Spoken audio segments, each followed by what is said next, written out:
Welcome to the new sound of online radio. Welcome to the sound of Universal Broadcasting Network. 'Cause you make me feel like I've been locked out of heaven. A mix of today's hits and hard-to-find favorites, combined with the most entertaining and intriguing talk anywhere. This is your sound.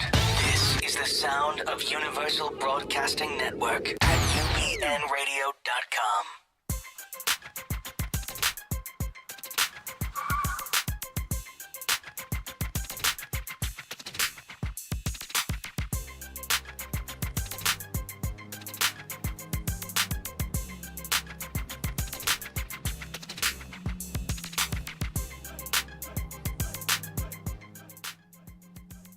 It's time for the Bonnie Sher Show, a whirlwind of wit, wisdom, celebrity, and the boomer life.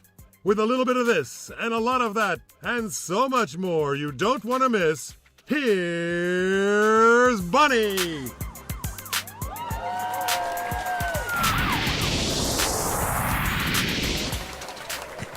Well, hello and welcome. That camera. We'll start it again. Hello and welcome. Hello.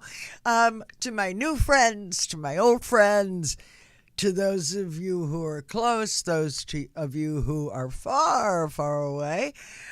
I'm your host. I'm Bonnie Sher, and I'm here to guide you through the worlds of entertainment, boomer life, and of course the community of type 1 diabetics. So thank you for tuning in, and please take a second, share your thoughts.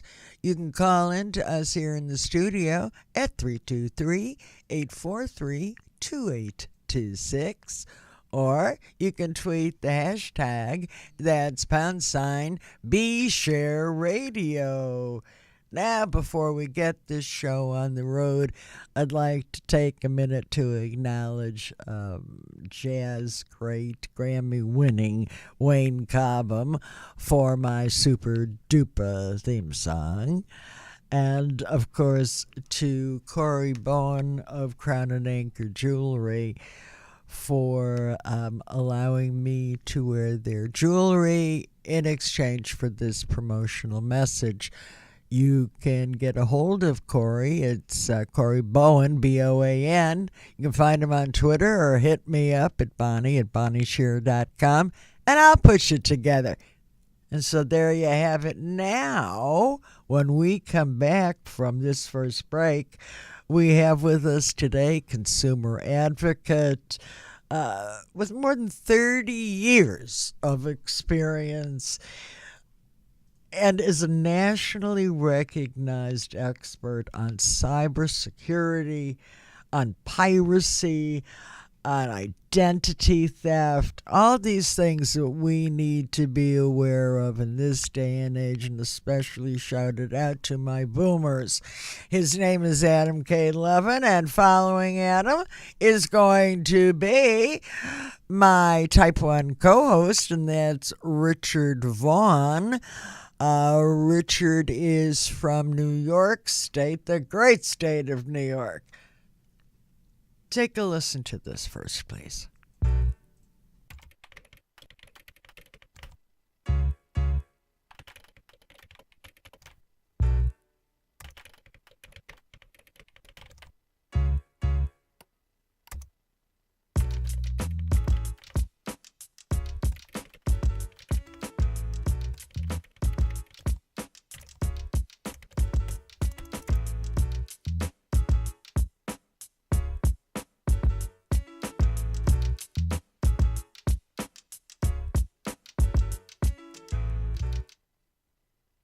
You know, farmers get to use that drop of rain before anybody else does. But in doing so, we have a responsibility to make sure when that water, if it does leave our farm, leaves it in such a way that it doesn't affect people downstream. You know, we live in a system. You know, the things I do affect people downstream, and everybody along the way has an impact on that.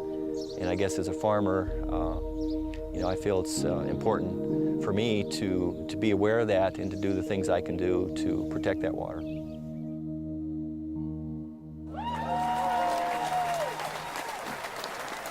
Welcome back. Hello, Adam. Hey, how are you? Hey, Adam, I'm doing fine. How are you? Just another day in the Big Apple, is it? Sure is. Well, I'm out here in the medium-sized orange, and it's very juicy. But first of all, thank you for taking this time out of your incredibly busy day to chat with us. I really appreciate it. This has been something, these issues which you specialize in have been very forefront in my mind, and I thought, who do I know who might need this information too? I figured my audience needed it, and then here we are. So, Yeah.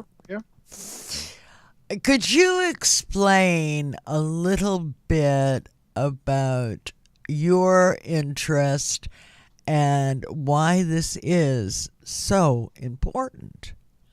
Well, my interest really stems from the fact years ago I was Consumer Affairs Commissioner for the state of New Jersey.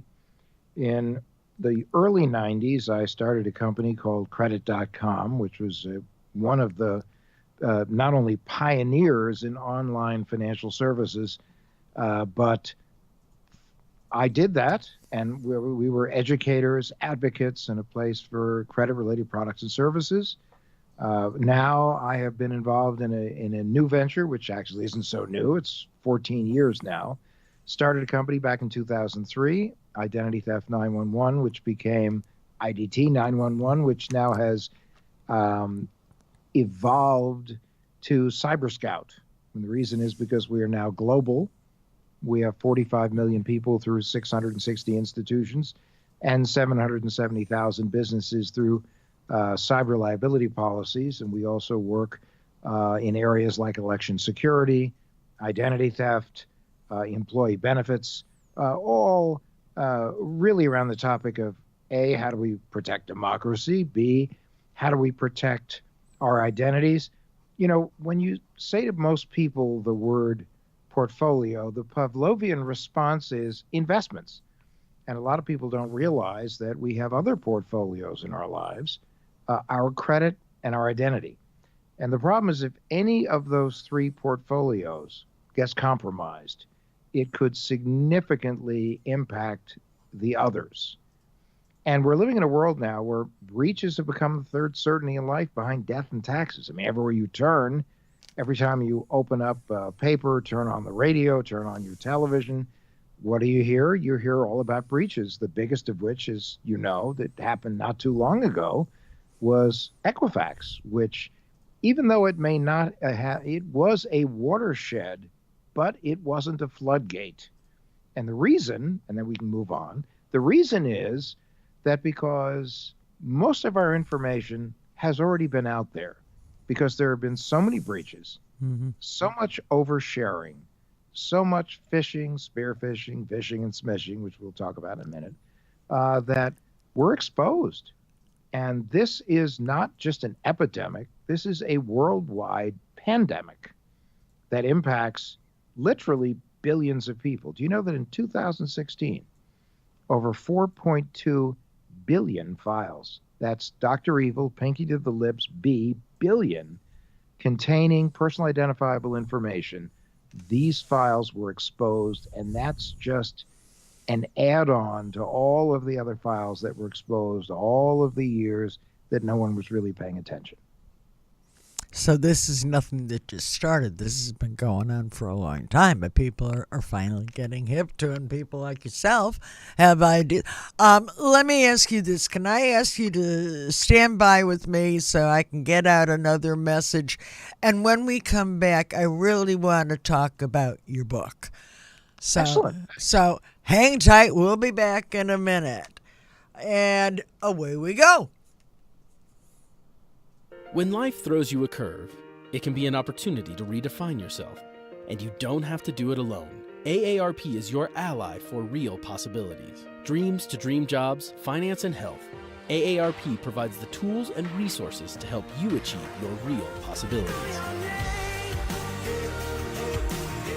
If you don't think real possibilities when you think AARP, then you don't know art. Tell us your dream at aarp.org/possibilities for a chance to make it come true. To be at peace with myself is the most prominent thing, and I am at peace with myself. I didn't deal this deck, I'm just playing the game. That's all. That's it. Meals on Wheels has given me a mode of freedom that I wouldn't have otherwise. And making sure they get the nutrition that I need, and it's a balanced meal. My name is Maurice McGriff. America, let's do lunch. Drop off a hot meal and say hello. Volunteer by donating your lunch break at americaletsdolunch.org. You are tuned to the Bonnie Sher Show, Boomer Life. We have the pleasure of chatting today with Adam K. Levin. So come on, join the conversation. You can call us at 323-843-2826 or tweet the hashtag BShareRadio. So let's pick up where we left off before, and I was just about to ask you, Adam, about your book, Swiped. Well, thanks. I wrote the book Swiped a couple of years ago, and it's gone through several iterations now. It's now in paperback. And the whole concept is that as much as we'd like to think that we can prevent identity theft, which the FTC has heart failure anytime anyone says that, you can't. It's really fantasy. And the reason is, as we talked about earlier, so much of our information is out there. Mm-hmm. So even if you do everything right as a consumer, and we'll talk about the things to do right, if you're on the wrong database at the wrong moment and the wrong person gains unauthorized access and your social security number just happens to be on that database, you're going to be looking over your shoulder for the rest of your life. So the book is really, it talks about what I call the 3 M's. How do you minimize your risk of exposure, reduce your attackable surface? How do you monitor effectively so you know as quickly as possible that there's an issue? And then how do you manage the damage? And it's really focusing on those 3 things. So let me just give you some, concepts of what they mean. Please. So first, we all know you don't carry your Social Security card in your wallet. You'd be really silly to do that. However, those of us who are boomers already carry the equivalent of our Social Security number in our wallets because we carry around Medicare cards. Right. Everybody has to have it, and your Medicare card is a brilliantly masked Social Security number. It's your Social Security number with a letter. Right. Yeah. So what I tell folks to do is take that card, make a Xerox copy of it, get rid of everything but maybe 1 or 2 numbers, and then on the back, write emergency contact person and make sure that emergency contact person has your Social Security number.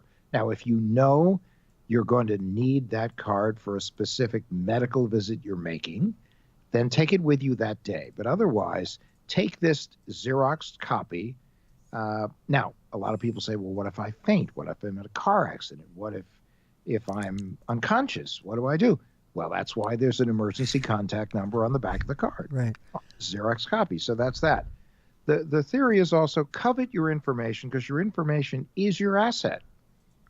It's special to you, it's yours, and it is the gateway into your life.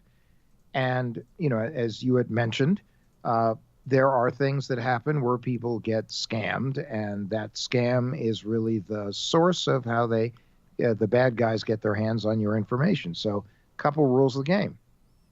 Number 1, beware of what I call the pantheon of ishings.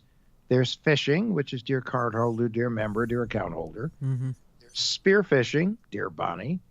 There's vishing. That's where you get a phone call from what you think is the IRS. They never call. Your bank, which sometimes it really is your bank. But your bank will only say to you, we wish to confirm certain transactions because they seem suspicious to us. Mm-hmm. If they go beyond that, like say, hey, listen, in order to prove that you're you, because we have to check, could you flip your card over and read us the security code on the back? And the response is hang up, because they're your bank. They would already know. They're your credit card company. They would already know. So once they do anything that tries to make you authenticate you to someone you don't know, you hang up. And the last ishing is smishing, which is SMS based. That's when you get a text. And the text may say, your account has been frozen. In order to thaw, click here. We need some information. and then we will reauthorize the account. You don't do that. You never click on link. Rule number 1111 is never click on a link. Never trust, always verify. Because links can be a pathway to a lot of pain. Because links can have malware, which means that your computer could be turned into a keystroke logger. That means every time that you log in to your computer or you log into any website, that information is being transmitted to hackers. It could also be a link that takes you to a website that looks like the website you thought you were supposed to go to. And these days, these folks are really good. I mean, the logo looks right, the colors look right, there's no more bad grammar, there's no misspellings, and it's all designed to get as much information from you as possible. Normally, your login credentials, so stay away from that. Passwords, right? The bane of our existence, passwords. A lot of people use password as a password. Or 1, 2, 3, 4, 5, 6. That was the favorite of all the folks that went to Ashley Madison. You remember they got breached and 37 million people were exposed.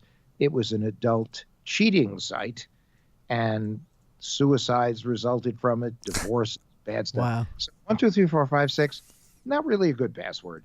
You need a long and strong password. Letters, numbers, upper, lowercase. A lot of people go, are you kidding me? I don't know how to do that. It's ridiculous. I won't remember. So then people share passwords among all of their platforms, social networking, financial, email.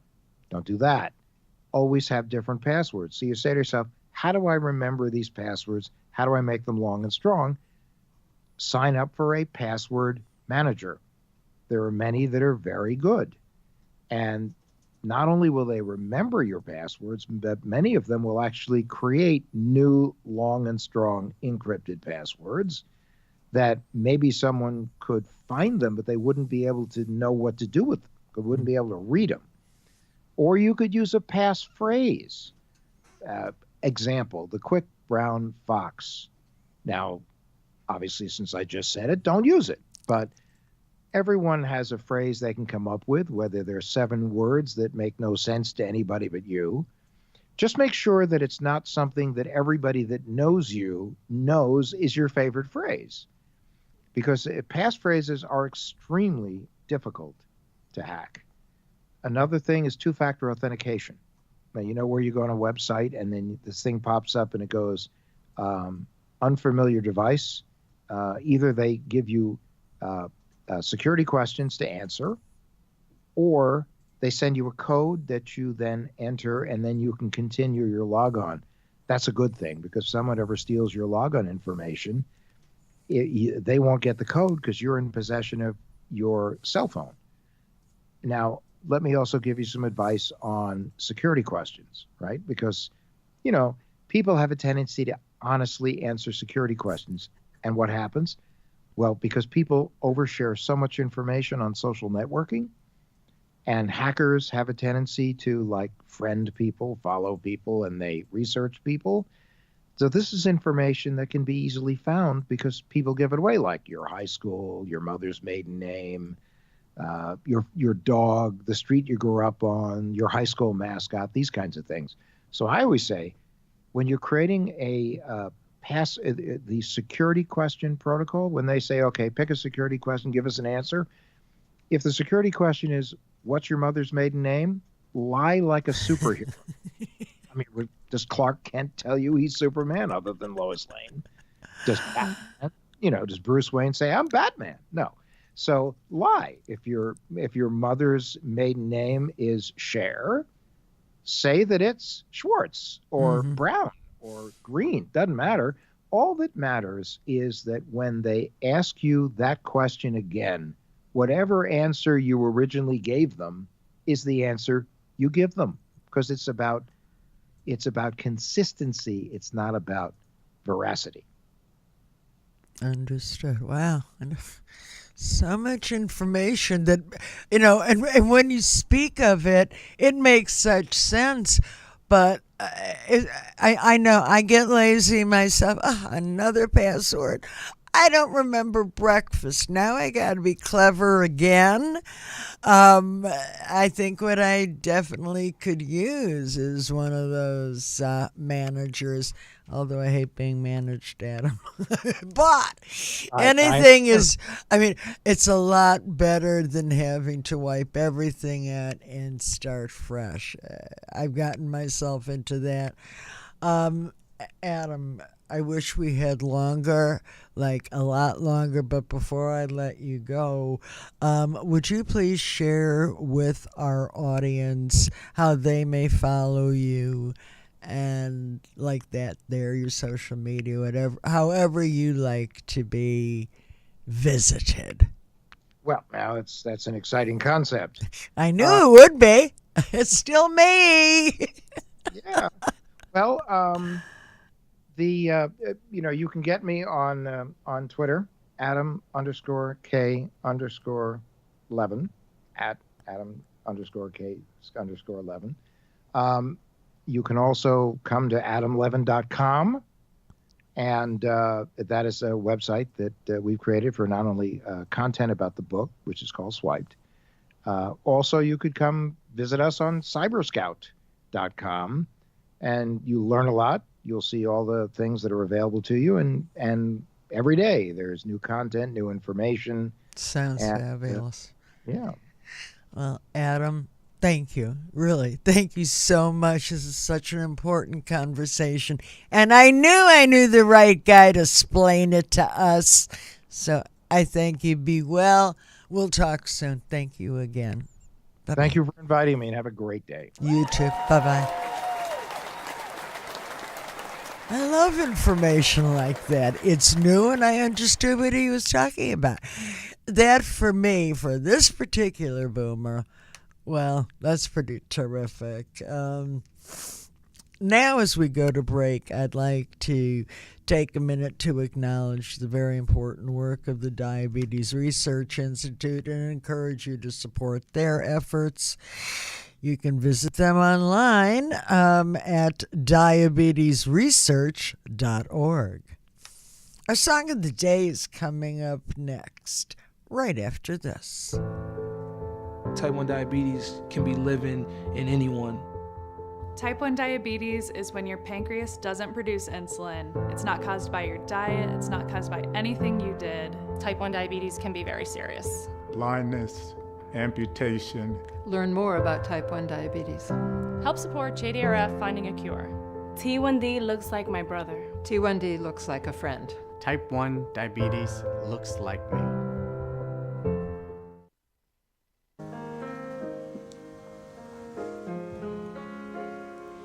Somebody hold me too close. Somebody hurt me too deep. Somebody sit in my chair and ruin my sleep and make me aware of being alive. Being alive. Somebody need me too much. Somebody know me too well. Somebody pull me up short and put me through hell and give me support for being alive. Make me alive.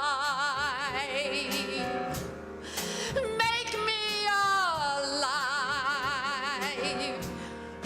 Make me confused.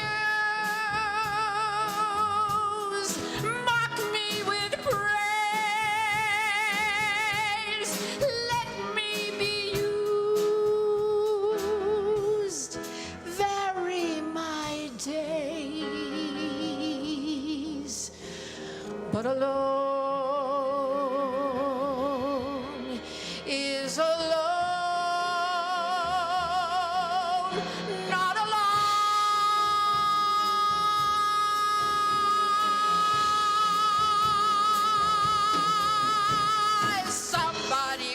endowed me with love. Somebody force me to care. Somebody make me break through. I'll always be there, as frightened as you, to help us survive. Being alive. Being alive. Being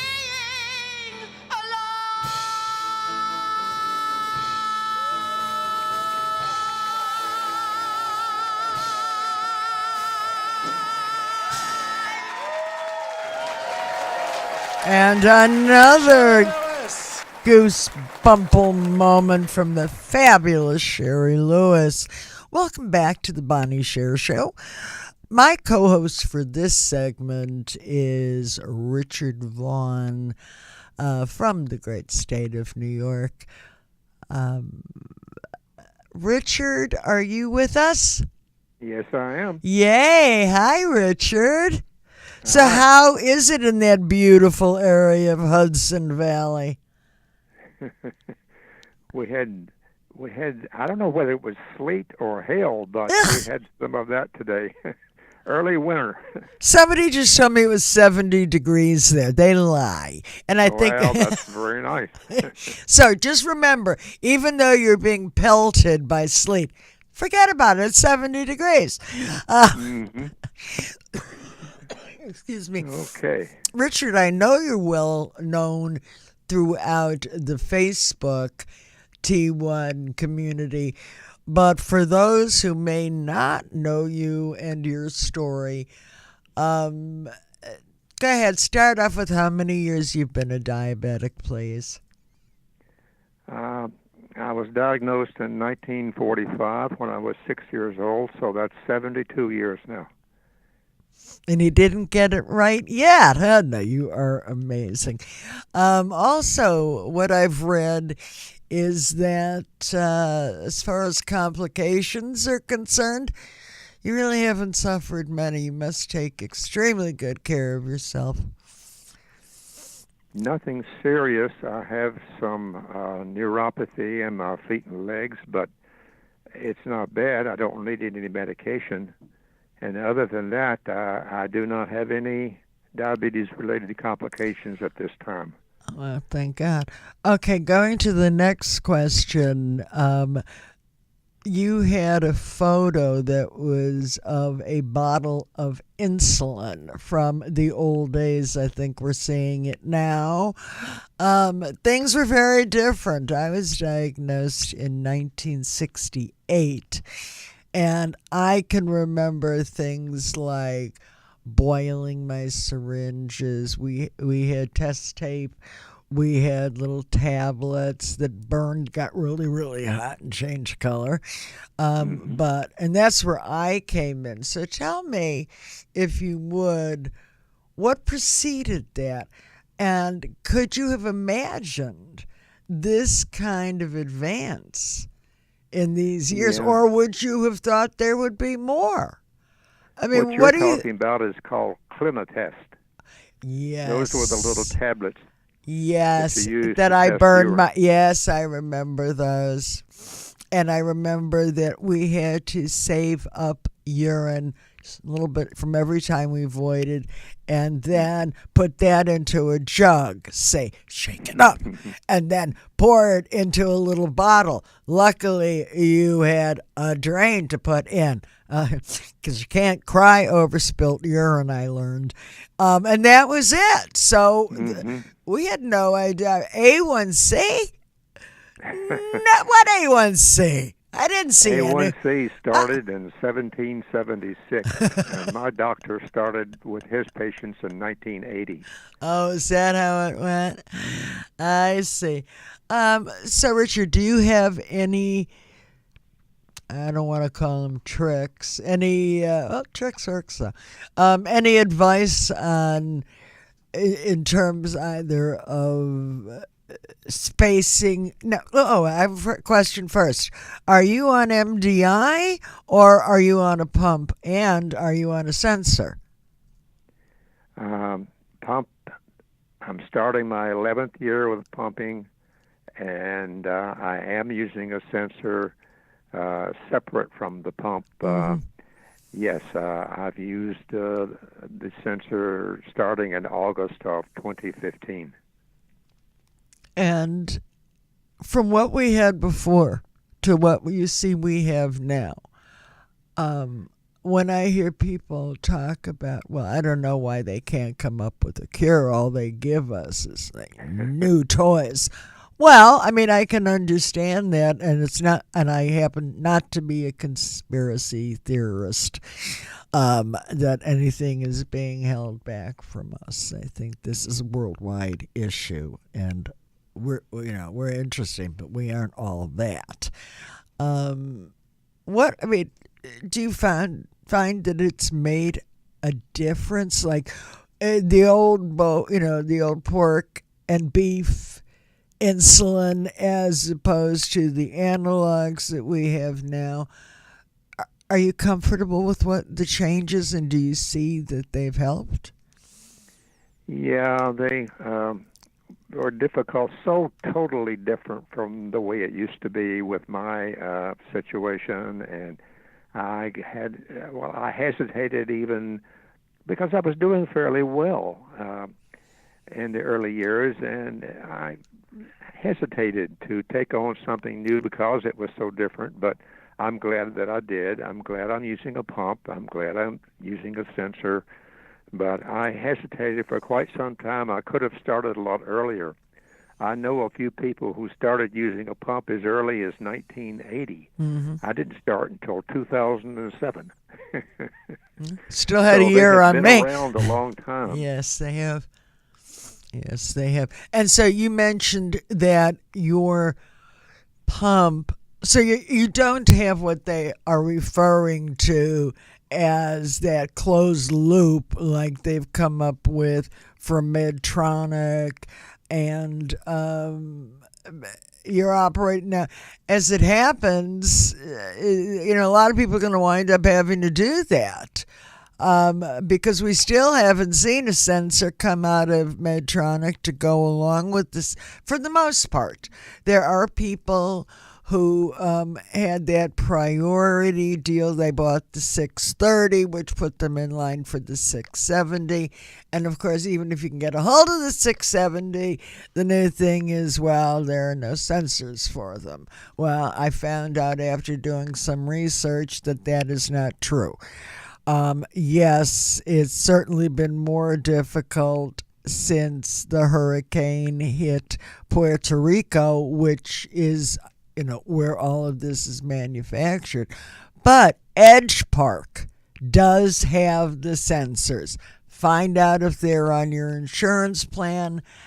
And if you really, really want it and you have to pay out of pocket, you might be. I don't know whether they do Medicare or not.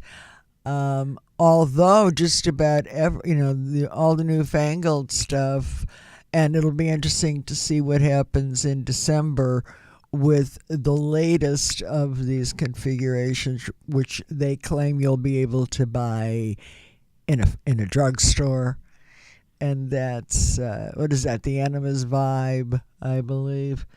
So there are lots of different things. Do you have any personal preferences, or have you just used what makes you feel right? That was a long question. Sorry about that. It's okay. Keep you busy. That's a series of questions. Yes, counselor. My insurance doesn't cover any sensor at all except for the Dexcom G5. Right. So that's the one that I'm using.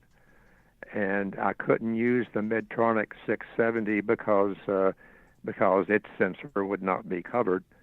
So I'm using the Medtronic 630 without using the sensor, and I'm using the Dexcom G5 separately with a separate apparatus and more pieces of equipment to carry along with me. Isn't that fun? That works out okay for me. The only thing is one more thing to remember when you're getting ready to leave the house. Okay, I got the keys. I've got my glasses. Oh, wait, I have to bring the rest of my life. But thank goodness we have these ways. I know that I have become, through the years, less and less aware of my hypos. I did have a service animal for 13 years, and I lost him last month. So I'm really hoping that they can get me on to a new sensor, because I'm scared. I'm so used to having protection. It was like my diabetes condom. It was going to keep me safe, but I don't have that safety right now. And that alone, I mean, the pump is very groovy. I do enjoy the pump, but my goodness, the sensor just takes things to another level. Have you found that? Did you have a lot of issues with your hypos, or did you go to the sensor because it was available? I don't think I understand your question. Okay. Were you driven to go to a sensor because it was the new kid on the block, or were there issues that you were having that you thought might be helped along by using it? I was having good A1Cs, but I was having highs and lows that were too high and too low to suit me. And I had friends online who said that if I used a sensor, I could narrow my range, and that would help a lot, and it did. That's exactly what happened. I have lower highs and higher lows. I like that. And then long may she reign. Yes, that's fabulous. Well, Richard, thank you for spending time with us today. Before I let you go, though, please tell our group how they can follow you, how they can read what you write. I know that you're on Facebook. Is that the best way?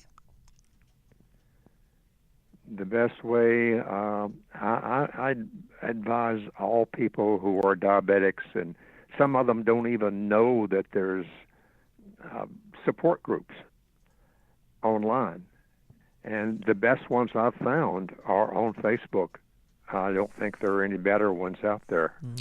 I agree. And once people get onto Facebook, they start finding out things that their own doctors don't tell them. And I think it's the best source of advice, and you can feel much more comfortable talking with people on Facebook than you can with your own doctor and your own certified diabetes educator. There are people who get it. There are people who understand your problems and can help you so much. I find that also, Richard. My little take on that is it takes one to know one. I mean, I've said to my own endo, and I've been with him over 30 years, and doctor, you may be arguably the finest endocrinologist in the world. However, what you aren't is a type 1. And how do you explain those feelings? I mean, being a type 1, you don't, it's so nice not to, when you go into those groups, you don't have to explain anything. It's understood because we all face the same exact challenges. Mm-hmm. That's right. And I know how much I enjoy reading what you have to offer. So, okay, let's see. You've got 72 years in now. I want you back when you hit 100. At 100 years, will you come back? If I stay on the air till then, will you come back and talk to us some more, if not before? Well, I have a grandfather who died when he was 98, and I have another relative who lived to be more than 100. Maybe I'll be the first type 1 to live to be 100. Well, that would be nice. That's a great plan. That's something I could look forward to. Richard, you take very good care of yourself, and I thank you again for taking time to talk to us today. Take care, dear. Bye-bye. Bye.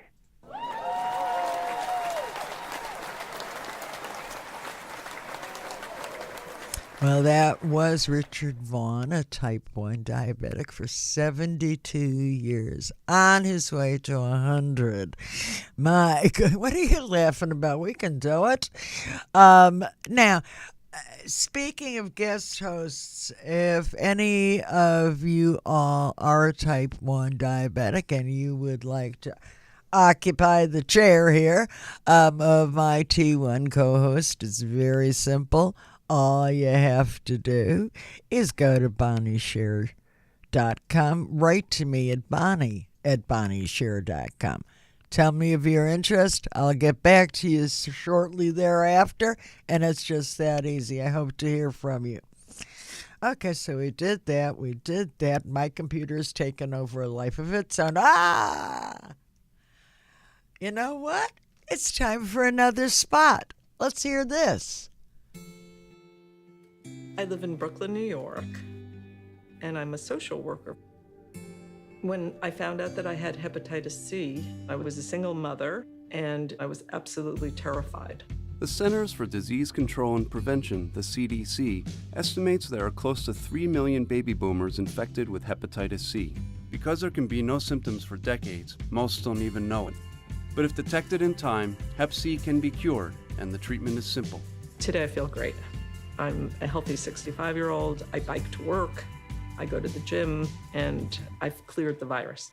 The CDC is urging everybody born between 1945 and 1965 to get tested. It's an easy one-time blood test that may be covered by insurance. I got a disease that could have killed me, but I saved my own life by getting tested. Don't wait. Ask your doctor about getting tested for Hep C, because knowing is everything.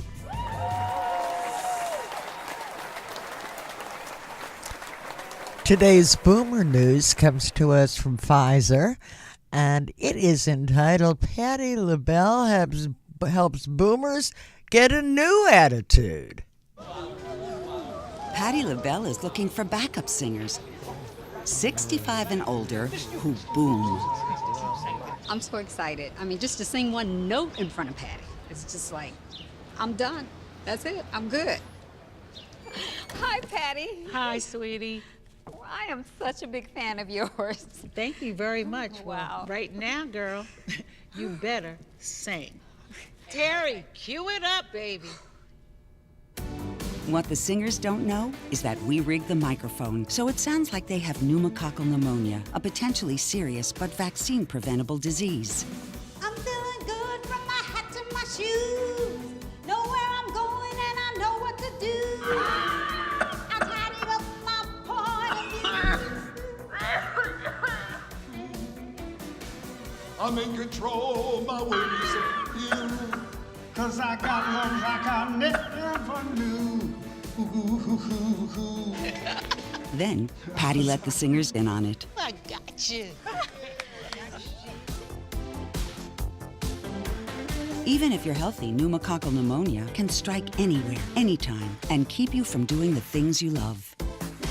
I'm feeling good from my head to my shoes. Know where I'm going and I know what to do. If you're 65 or older, even if you're healthy, get a new attitude about the risks of pneumococcal pneumonia and talk to your doctor about the importance of vaccination.